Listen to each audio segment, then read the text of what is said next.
Hello, my name is Jocelyn Battle, and I am an exercise physiologist health coach here at Blue Cross Blue Shield of Michigan. And today we're going to talk about resistance training.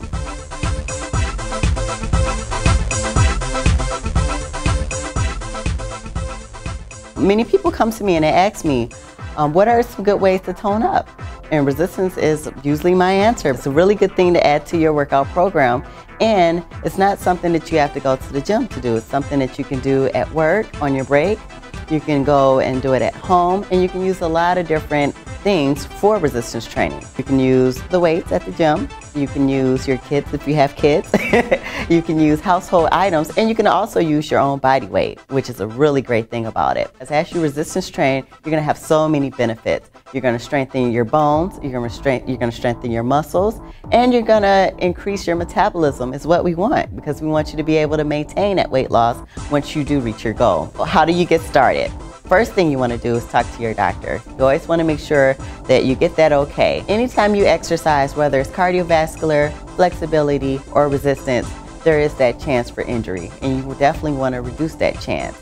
First thing you should do before you resistance train is you want to make sure that you include a warm-up. Now, warm-up is anything that you can do to get your body prepared for exercise. After your warm-up, be sure to include some type of a stretch. To keep the muscles lengthened, you want to go through stretches.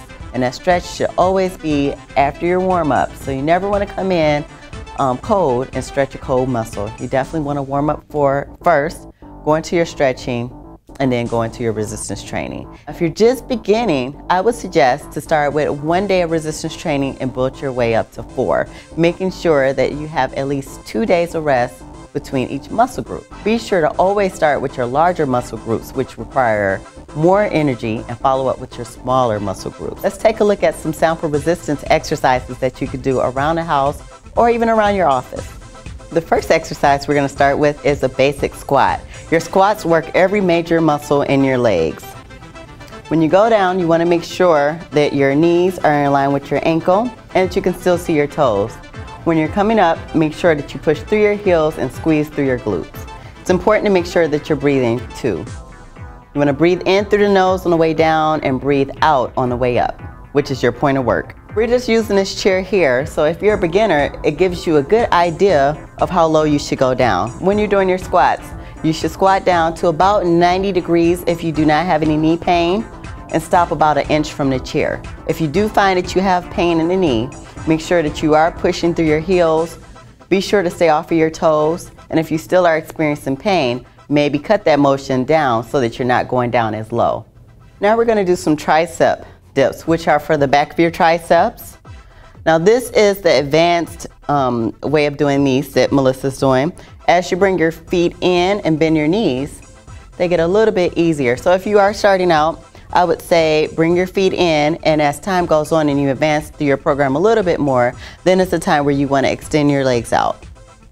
Make sure when you go down, you're breathing in, and as you come up, breathe out, and make sure that you squeeze your tricep right in the back of your arm. Melissa is doing some bicep curls. Bicep curls, obviously, they work your biceps, which is an area that a lot of people like to tone up.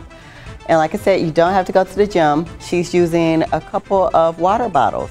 And these are nice because you can actually fill them with things found right at home. You can fill them with rice, with beans. You can also put sand in them, dirt, or rocks. Make sure when you are doing your arm curls that your knees are slightly bent, your abs are contracted, your back is straight, shoulders are back, and that you're breathing in on the way down and out on the way up. Next, we're demonstrating some shoulder press, which work your deltoids, which has 3 heads. So we're going to work all 3 heads of the deltoid. And with your shoulder press, are pretty simple. You just want to make sure that your back is straight, your knees are slightly bent, and as you reach up, you're breathing out, and as you come down, you're breathing in.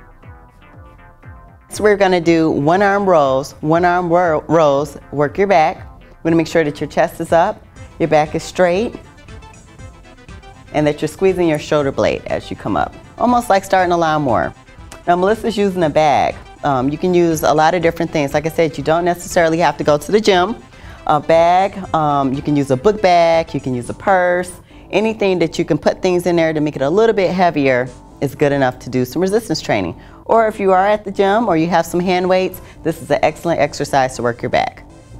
Next lower body exercise we are going to do are lunges.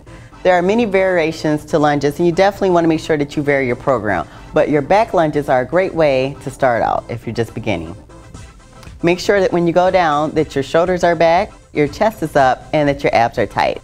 When you go down, also make sure that you can still see your toes and that your knees are in line with your ankles. If you are experiencing knee pain, you can reduce that so that you're not going so far down to the floor. For resistance training, if you are working on weight loss, you want to start out with at least 12 repetitions, one set. And as you build on and you see how your body responds to the exercise, you can build up anywhere from 12 to 50 repetitions in 2 to 4 sets. Next, we're doing modified push-ups, which work your chest muscle or your pectoralis major and minor. You want to make sure that you do keep your back straight, your chin up, and as you go down towards the floor, that you're pushing up through your chest. Now this is a modified version. If you are more advanced, you can take this out for a full push-up. Make sure that you breathe in through your nose on the way down and out on your way up.